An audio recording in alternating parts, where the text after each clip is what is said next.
ahead on News 20 at 5. See why the legendary Magic Johnson was at a local high school. Also, find out what leaves one truck driver dead. And see why these two animals here are on the run.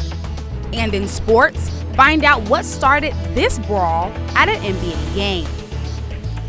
And in weather, we're experiencing the 3 C's, cloudy, consistent, and cold. I'll tell you which one we take a little bit of a break from this weekend. All this and more straight ahead. Your News 20 at 5 starts right now.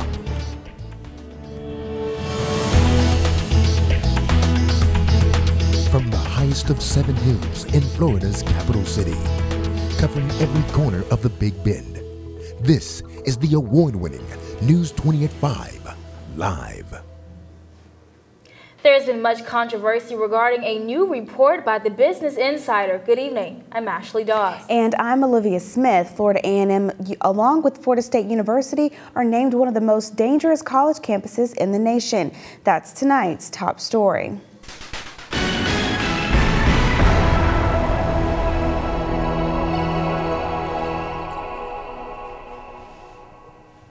Florida A&M ranks number 4, while Florida State University is number 25 in the nation.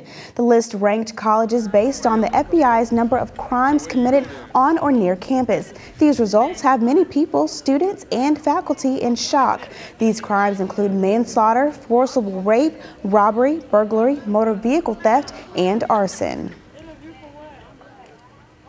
The Leon County Sheriff's Office is looking for a suspect in an armed robbery. The suspect, armed with a handgun, walked into a Circle K located on Thomasville Road and demanded money. According to police, the suspect was wearing tan pants and a ski mask. The suspect fled the scene with an unknown amount of cash. A former Florida High teacher and football coach testifies today in his involuntary manslaughter case. Benjamin Hawkins is on trial for the death of 38-year-old John Massey in 2011. Both were visiting Vegas when Hawkins allegedly killed Massey by a single punch. Hawkins says he was only defending himself after Massey made offensive comments about his race. In other news, an NBA legend visits Gadsden County with an encouraging message for local students. News 20 at 5 reporter Dierra Milton joins us live with the very latest. Yes, Olivia, today on the campus of East Gadsden High School, I got to meet Earvin Magic Johnson, who spoke to the students about keeping a positive attitude and staying in school. East Gadsden High School, along with students from West Gadsden and Carter Paramore Academy, came together for an inspirational chat with Magic Johnson. Principal Kimball Thomas says the students were very ecstatic. Being a lot like them and being able to be what he is today, I saw a great reaction, and I think they were very receptive. As students rushed inside these doors, about 1,500 students filled the gymnasium. They then excitedly waited by being entertained by the marching Jaguars. As Johnson made his grand entrance, the administration along with the student body greeted him with a standing ovation. He then began to talk about the importance of staying in school. So when I was at my high school just like this, I made sure that I got a good education. And that's what's important for all you young people sitting here. It was a good experience for us to learn that we can do something with our lives, because he grew up in the same environment as we did, so we could just dream big. In closing, Johnson left the students blown away as they snapped pictures and yelled to the top of their lungs. And for some, they won't forget the experience. It was kind of crazy because I was like just waiting to see him for so long, because he's like one of my inspirations because he plays basketball and I play basketball. It's real special and I'm gonna always remember it. As you can tell, those students were very excited to see Magic Johnson. Magic Johnson visited Tallahassee earlier this year to speak on HIV and AIDS awareness. Live in the Multimedia Newsroom, I'm Dierra Milton for News 20 at 5. Thank you, Dierra. And speaking of World AIDS Day, it's approaching here in Tallahassee and is gearing up with events to raise awareness. There will be a candlelight vigil at Florida A&M's Eternal Flame at 5:45. Friday features a pre-World AIDS Day celebration at the Adams Street Doubletree Hotel. This event starts at 6 p.m. Finally, the World AIDS Day luncheon will take place at the Southside Arts Complex from 11:30 until 1:30 p.m. A new report reveals that Florida cities and counties are straightening their ethics laws. The report, titled "Florida Counties Bridge the Ethics Policy Gap," analyzes survey results on ethical programs. The study reveals that at least 45 of Florida's 67 counties have moved in a more ethically responsible direction, while state ethics laws have essentially remained the same since the 1970s. Police in Hillsborough County arrest 2 men in connection with an extensive dogfighting ring in Seffner, Florida. Jacqueline Ingalls has more on the story.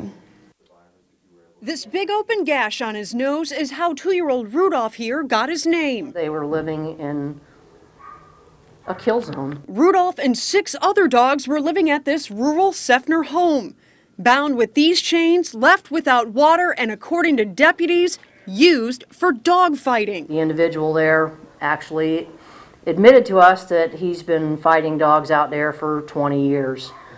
And jokingly said that we were walking on a graveyard. That individual is Vanny Franklin, a convicted felon who happens to be on probation. His sister, who lives at his home on occasion, says she's seen dogs on the property and they were not abused. No, my brother's not involved in dog fighting. Investigators say the stench of death on the property was overwhelming, not to mention blood stains on carpeting and in the dirt.